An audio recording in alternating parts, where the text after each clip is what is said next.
17 अपराधी परिवीक्षा विधेयक। डॉक्टर भीमराव अंबेडकर, बम्बई नगर।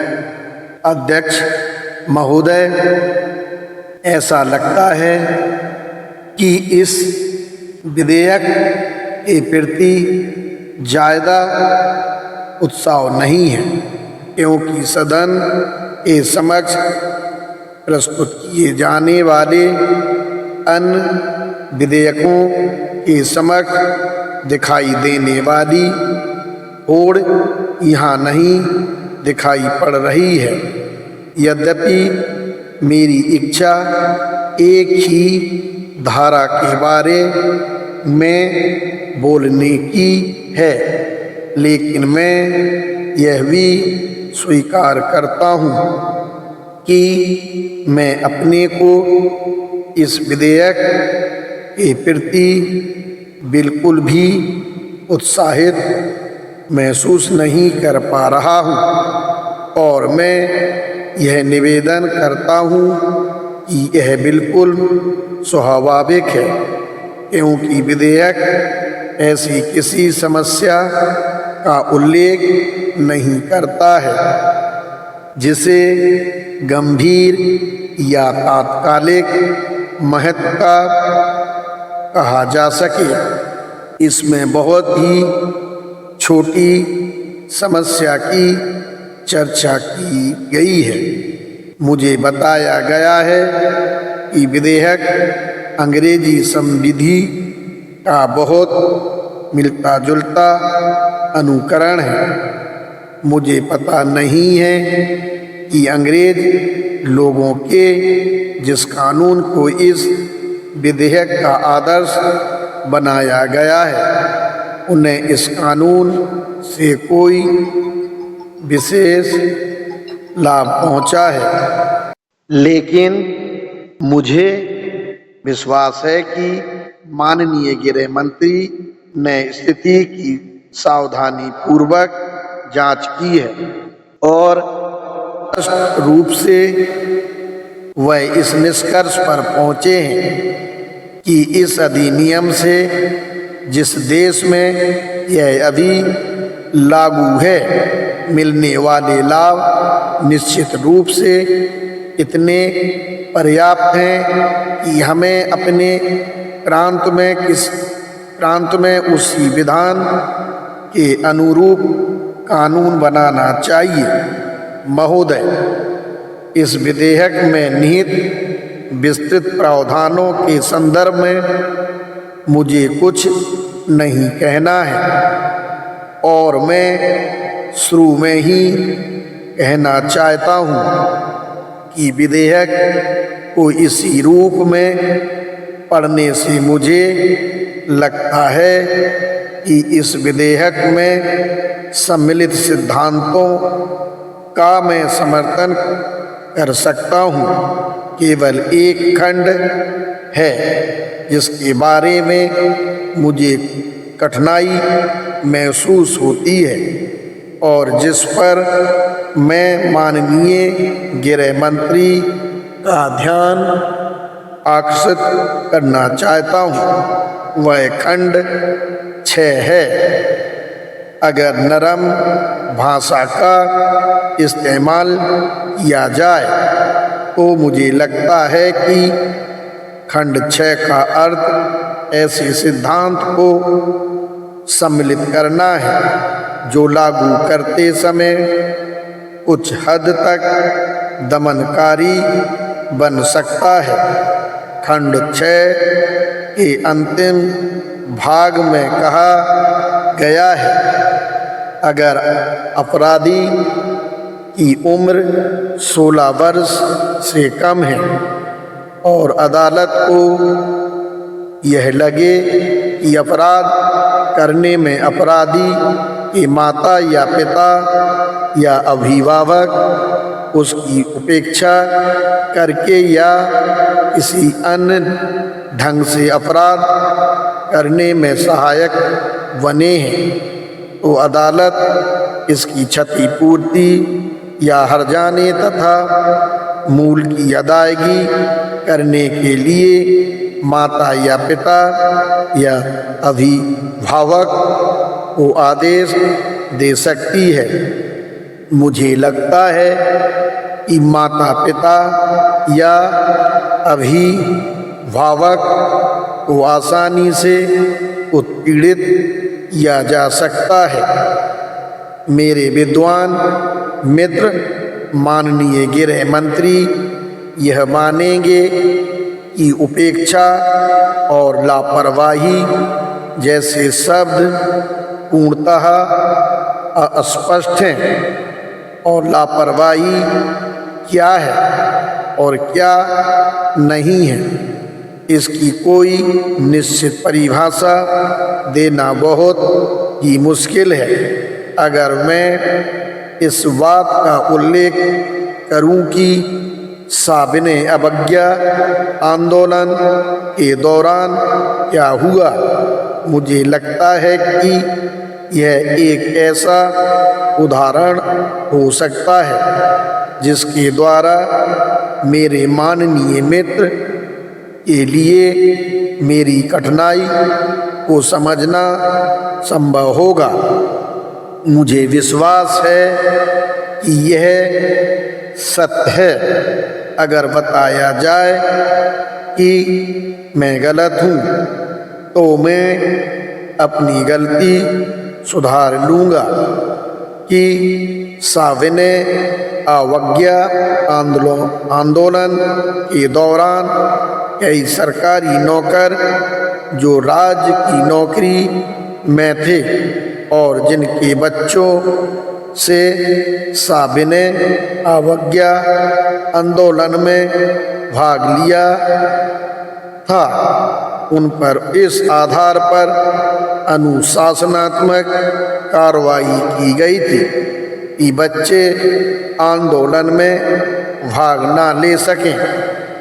यह निगरानी न रखकर उन्होंने राज्य के प्रति अपने कर्तव्यों का पालन नहीं किया है, क्योंकि आंदोलन तत्कालीन सरकार के प्रति विद्रोह था।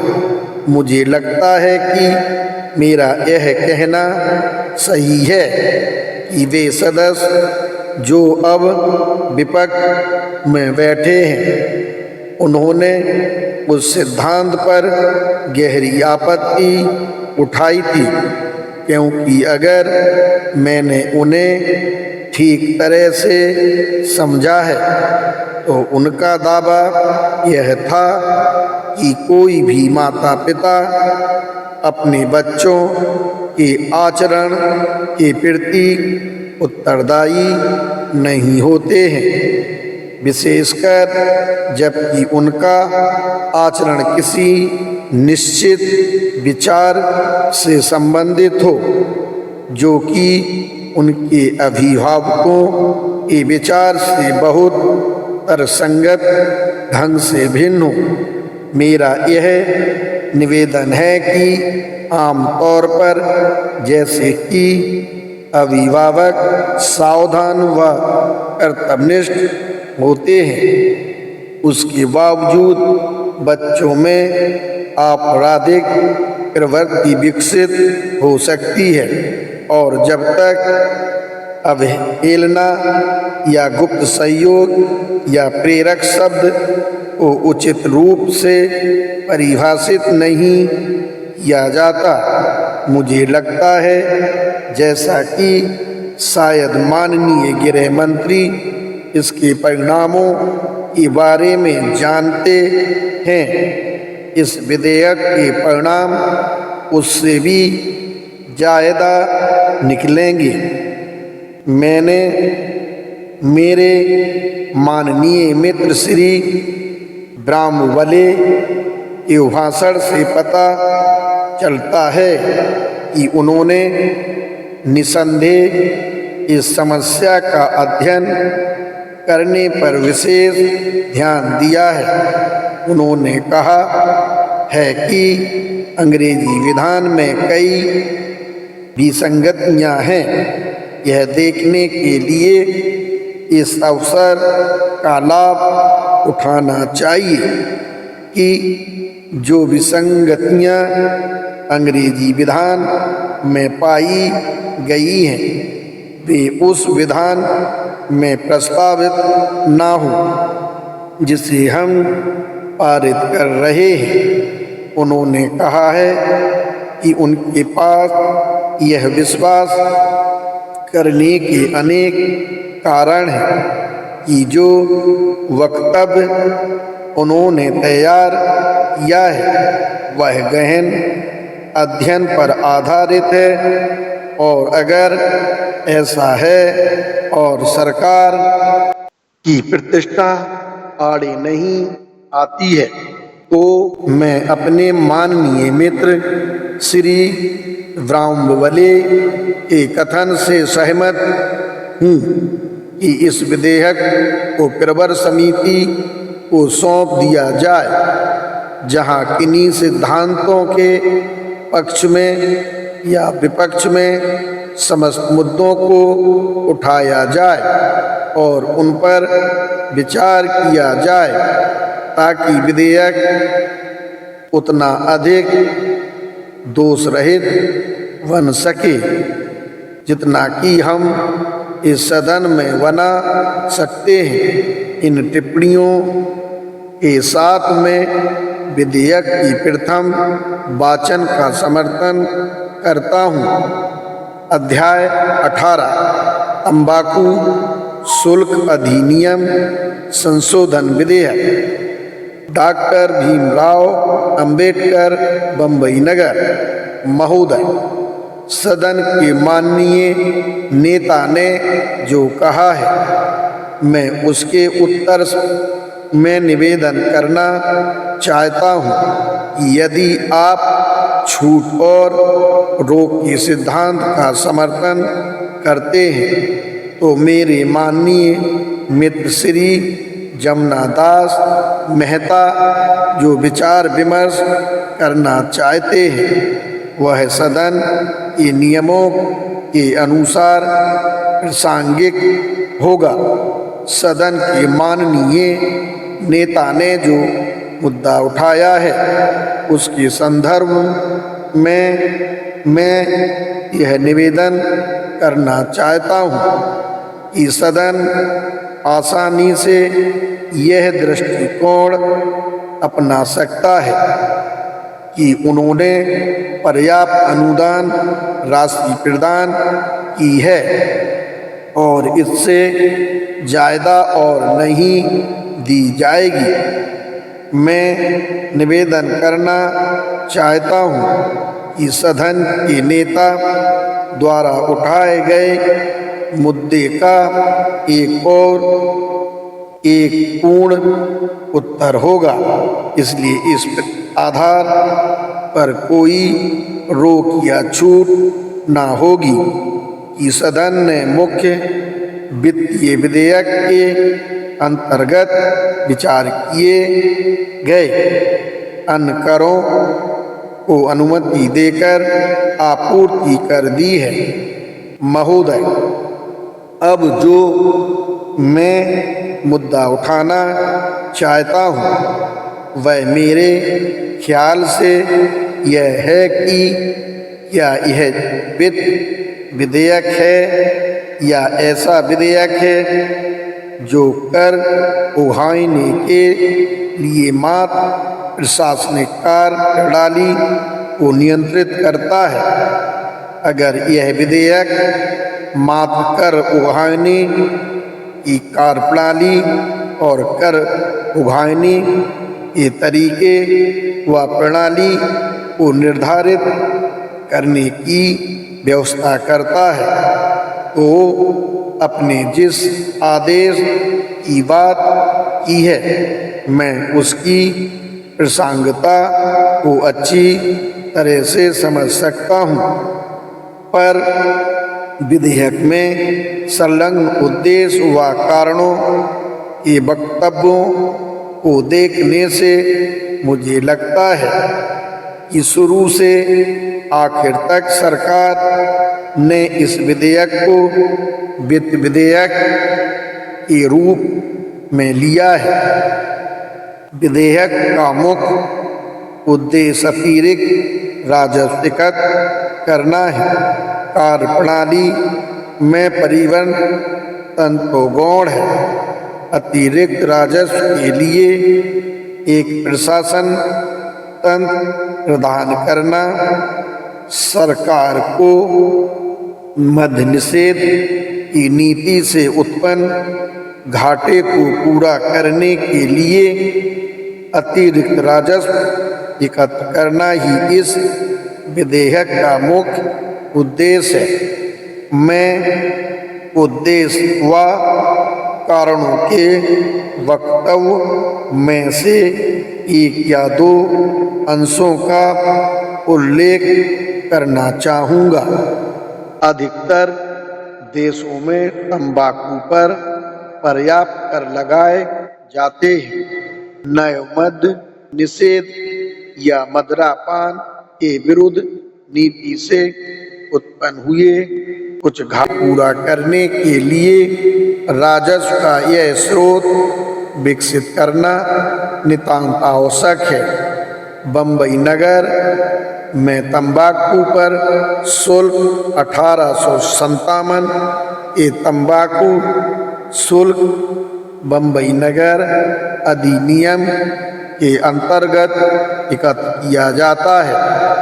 इस अधिनियम के अंतर्गत पहले से ही पर्याप्त फीस है, लेकिन लाइसेंस फीस नाम मात्र की है और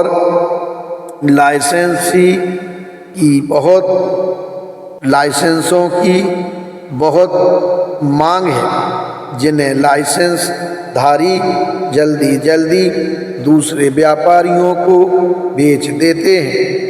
बम्बई में 1 रुपये से 25 रुपये या 50 रुपये तक लाइसेंस फीस को उठाने का विधेयक व प्रावधान है। इसमें संदेह की कोई गुंजाइश नहीं है कि यह विधेयक मूल रूप से विधेयक है, न कि कर उठाने के लिए कार्यप्रणाली बनाने के उद्देश्य का विधेयक। यदि यह वित्त विधेयक है तो मैं निवेदन करता हूँ कि सदन को यह विचार विमर्श करने का अधिकार है कि यह सरकार को आपूर्ति प्रदान करे या ना करे। सदन के माननीय नेता द्वारा उठाए अन्य मुद्दों के संदर्भ में जो छूट से संबंधित था, मेरा निवेदन यह है कि सदन यह कहने को पूर्णतया स्वतंत्र है। आपूर्ति का कुछ हिस्सा हम प्रदान करेंगे, बाकी नहीं।